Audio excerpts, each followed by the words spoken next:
आज इन्वेस्टर्स लोगों ने इमोशंस का रोलर कोस्टर एक्सपीरियंस किया, क्योंकि इंडियन स्टॉक मार्केट में बहुत बड़ा डिक्लाइन आया। सेंसेक्स और निफ्टी 50, जो बॉम्बे स्टॉक एक्सचेंज और national stock exchange of India के बेंचमार्क इंडिसेस हैं, दोनों का क्लोजिंग काफी नीचे हुआ।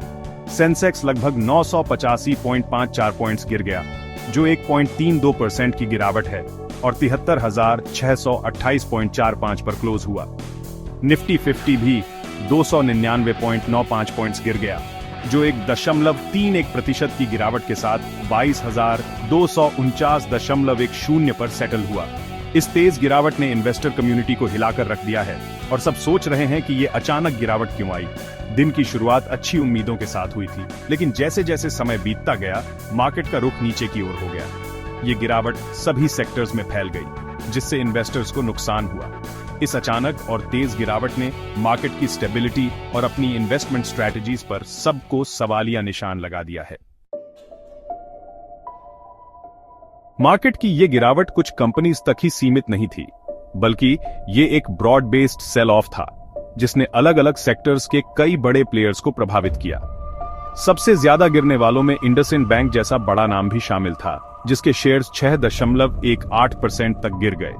एक और बड़ी कंपनी टाटा स्टील के शेयर्स भी 3.02% तक गिर गए।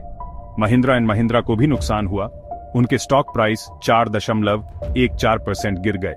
टेक्नोलॉजी सेक्टर भी नहीं बचा, HCL टेक्नोलॉजीज के शेयर्स 3.03% तक गिर गए। इन बड़ी कंपनीज के शेयर प्राइसेस में इतनी गिरावट ने मार्केट इंडिसेस की ओवरऑल डिक्लाइन में काफी योगदान दिया। इतनी बड़ी और जानी मानी कंपनीज का इतना नुकसान होना मार्केट क्रैश की सेवेरिटी और वाइड स्प्रेड नेचर को दर्शाता है। यह विभिन्न सेक्टर्स के इंटरकनेक्टेडनेस और एक सेक्टर में गिरावट के रिपल इफेक्ट की संभावना को भी हाईलाइट करता है। इंडियन स्टॉक मार्केट में अचानक और तेज गिरावट के पीछे डोमेस्टिक और इंटरनेशनल दोनों फैक्टर्स का हाथ है। सबसे बड़ा कारण यूनाइटेड स्टेट्स द्वारा न्यू टैरिफ्स का अनाउंसमेंट था। ट्रंप एडमिनिस्ट्रेशन ने मेक्सिको और कनाडा से इंपोर्टेड गुड्स पर 25% और चाइनीज इंपोर्ट्स पर एडिशनल 10% टैरिफ लगा दिया, जो मार्च 4 25-25 से इफेक्टिव है। इस मूव ने ग्लोबल मार्केट को हिला दिया, क्योंकि इससे ट्रेड वॉर और ग्लोबल इकोनॉमिक ग्रोथ पर इसके इम्पैक्ट की चिंता बैठ गई। MSCI रिबैलेंसिंग ने भी मुसीबतें बढ़ा दी।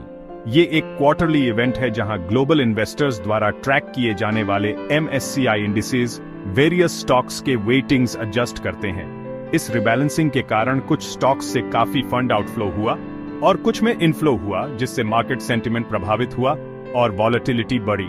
फॉरेन इंस्टीट्यूशनल इन्वेस्टर्स के लगातार सेलिंग प्रेशर से भी मार्केट सेंटिमेंट डाउन हुआ।